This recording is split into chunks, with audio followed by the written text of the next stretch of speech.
सवाल बनाने की कोशिश की बीजेपी ने, जो रावण भी आ गया था चुनावों में भी, औकात भी दिखा दी गई थी, तो बीजेपी की तरफ से कोशिश थी कि ये गालियों का जो असर होगा चुनावों में नहीं होगा। बहरहाल हम एक बार जावेद के पास चलते हैं, दिल्ली आम आदमी पार्टी के दफ्तर से हैं। जावेद, आम आदमी पार्टी 6% की लड़ाई लड़ रही है।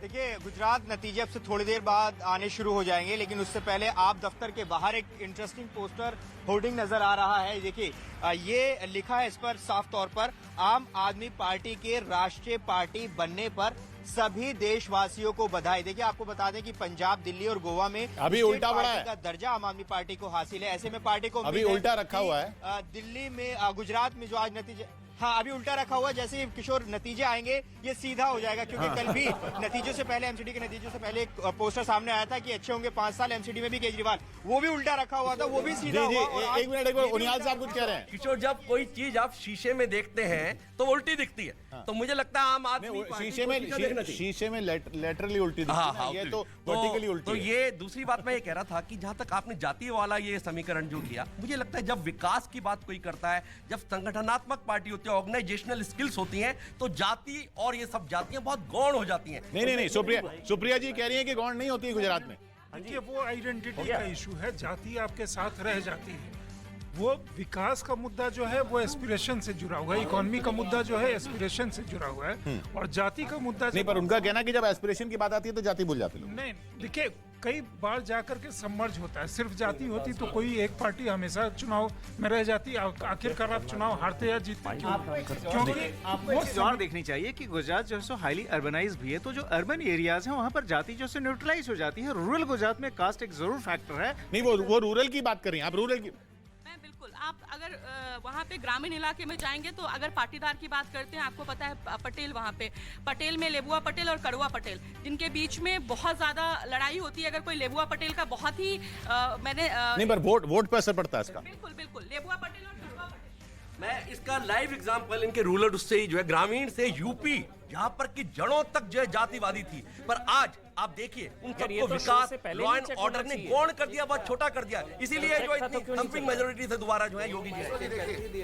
देखिए, मैंने भी गुजरात के कई क्षेत्रों की यात्रा की इसी चुनाव में, तो ये इस बात से ये चीज कहना कि नहीं वहाँ पे विकास के मुद्दे इतने प्रभावी हो गए कि जाति के मुद्दे वहाँ पे बिल्कुल गौण हो गए, ये तथ्य को तो मैं भी कहीं से भी स्वीकार करने के लिए तैयार नहीं हूँ। और वो तमाम पार्टियों को, आप छोड़ दीजिए भारतीय जनता पार्टी को, तमाम पार्टियां जब भी कोई रणनीति बना रही हैं, चुनावी रणनीति बना रही हैं, उसमें सबसे पहले इस पूरे फैक्ट एंड फिगर का वो ध्यान रख रही है। निहाल जी जिस संगठन से संबंध रखते हैं, इनको ये नहीं मालूम है कि बिहार चुनाव में नरेंद्र मोदी जी खुद का उन्होंने चुनावी सभा में कहा, मैं ओबीसी का बेटा हूँ, कि प्रधानमंत्री पद पे। चलिए, नहीं, बिहार की बात अलग है ना, यहाँ पे अभी ये बात हो रही है कि इन चुनावों में ये फैक्टर है या नहीं है।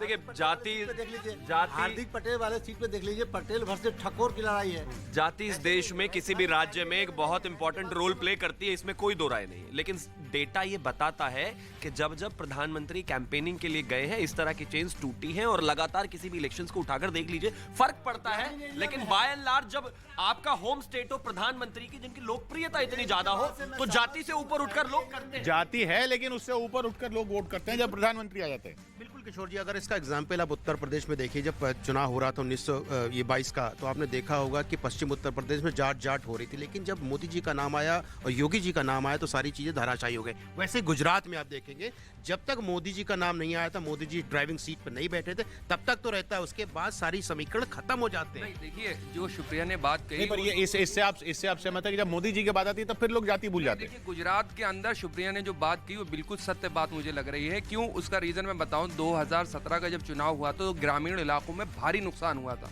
भारतीय जनता पार्टी का, और वो जाति कॉम्बिनेशन था जिसके वजह से भारतीय जनता पार्टी को नुकसान हुआ। तो कांग्रेस का कुछ नहीं था, वो पाटीदार फैक्टर कुछ नहीं था, वो सब सिर्फ जाति था। फैक्टर था, बिल्कुल था। अल्पेश ठाकुर हो गए, जिग्नेश मेवानी हो गए, चाहे आप देख लीजिए जा करके, तो ये नुकसान जो है भारतीय जनता पार्टी ने उठाया। किशोर जी, आज के देख में आज की गुजराती अस्मिता हो चुकी है, मोदी जी का फेस हो चुका है, तो ये सब चीजें सेकंड खाने में खड़े हो जाती है। फर्स्ट में मोदी जी का चेहरा है। किशोर जी, देखिए ये बात सच है कि हर चुनाव में जाति और स्थानीय जो मुद्दे होते हैं वो अहम होते हैं, लेकिन एक बात समझने वाली है कि जो प्रधानमंत्री जी का चेहरा है वो सिर्फ भारत का ही चेहरा नहीं है, एक अंतर्राष्ट्रीय छवि हो चुकी है। चलिए अच्छा, चलिए जाति के फैक्टर की हमने बहुत बात कर ली और बाकी भी फैक्टरों की आज हम बात करेंगे जो आंकड़े हमारे सामने आएंगे। जाति के फैक्टर की हिमाचल में भी बात होगी। एक छोटा सा आपसे कमेंट हिमाचल पर भी चाहूंगा।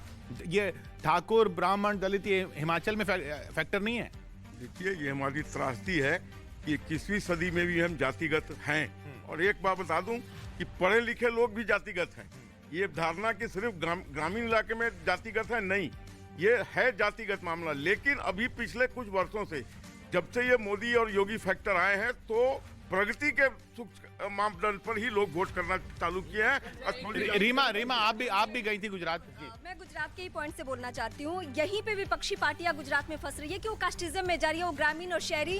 गुजरात बिल्कुल अलग मूड में है। गुजरात पीएम मोदी को जानता है, अगर उनके काट में कोई नेता उतारा जाता है तो कुछ होने वाला है, वरना कुछ नहीं हो सकता। मैं इस बात से सहमत हूँ कि मोदी फैक्टर काम कर रहा है वहाँ पे कुछ भी है, लेकिन इस बात से इनकार नहीं किया जा सकता है कि लोग फिर भी आज फिर कोहली की बात क्यों करते हैं, क्यों लेबुआ पटेल की बात करते हैं, क्यों कड़वा पटेल की बात करते हैं, क्यों ठाकर की बात करते हैं। हिमाचल में ओल्ड पेंशन स्कीम सबसे बड़ा फैक्टर है और करीब 2.5 लाख परिवार इससे कनेक्टेड है। तो ये जो परिवार जिधर शिफ्ट करेगी वो बहुत बड़ा फैक्टर होगा।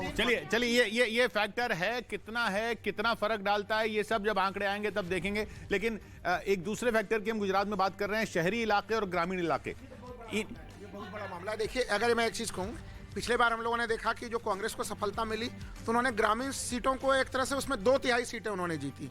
और देखिए, दोनों पार्टियों का जो वोट शेयर है, देखिए 42% वोट शेयर जो है कि वो कांग्रेस का दिखा, अब 49% वोट शेयर जो है बीजेपी का दिखता है।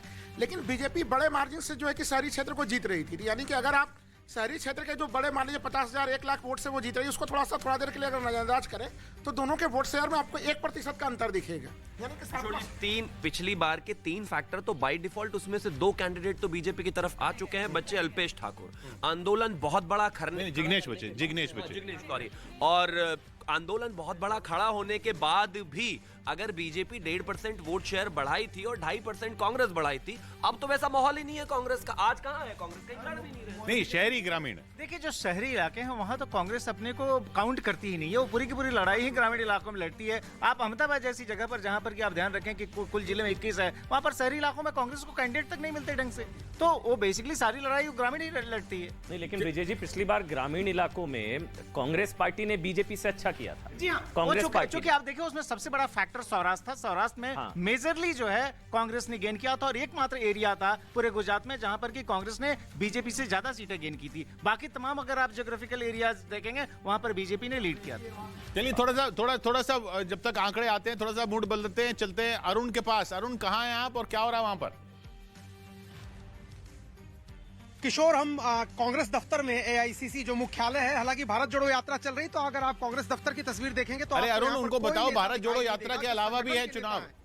वो नहीं, हाँ, ये वही जगदीश जी, आप सवेरे से यहाँ भारत जोड़ो यात्रा की टी शर्ट पहन के खड़े हैं, लेकिन भारत जोड़ो यात्रा तो कहीं और चल रही है। न वो गुजरात में चली और न ही हिमाचल में चली। भारत जोड़ो यात्रा हर हिंदुस्तानी के दिल में चल रही है। अरे चुनाव की बात हो रही है, चुनाव कैसे जीतेंगे? चुनाव की बताता हूँ, राहुल गांधी यात्रा में चलते रहे, हम चुनाव जीतते रहेंगे। मैं तो कहाँ का? अभी हिमाचल जीतेंगे, स्वीप कर रहे हैं। वहाँ नारा था, मैं हिमाचल में था, शिमला में, वहाँ के लोग कहते कांग्रेस के 60 और बीजेपी के 8 स्वीप कर रहे थे। अरे अब ये तो बहुत ज्यादा हो गया, बीजेपी की सिर्फ 8 सीटें आएंगी और कांग्रेस की 60 सीटें। हाँ, वहाँ के लोग नारा दे रहे थे, मैं मौजूद था वहाँ पे। 8 बजे पता चल जाएगा। गुजरात के लिए क्यों नहीं आप लोग बोलते? गुजरात के लिए एकदम चुप हो जाते हैं। मैं गुजरात के लिए बोलता हूँ। गुजरात में बीजेपी की बहुत बुरी हालत है। आपने देखा देश के आपकी हालत कैसी है? बीजेपी की हालत तो थोड़ी है। रिजल्ट आने दीजिए, सबसे बड़ी पार्टी हमारी बनेगी और 45 सीट, अगर 55 सीट भी अगर बीजेपी की आ जाए तो बात रही। ये देखिए, अति उत्साहित कार्यकर्ता कांग्रेस के जो हैं वो कांग्रेस मुख्यालय में हालांकि आ गए हैं। संगठन का तो कोई नहीं आया, अभी थोड़ी देर पहले तक झाड़ू ही लग रहा था किशोर।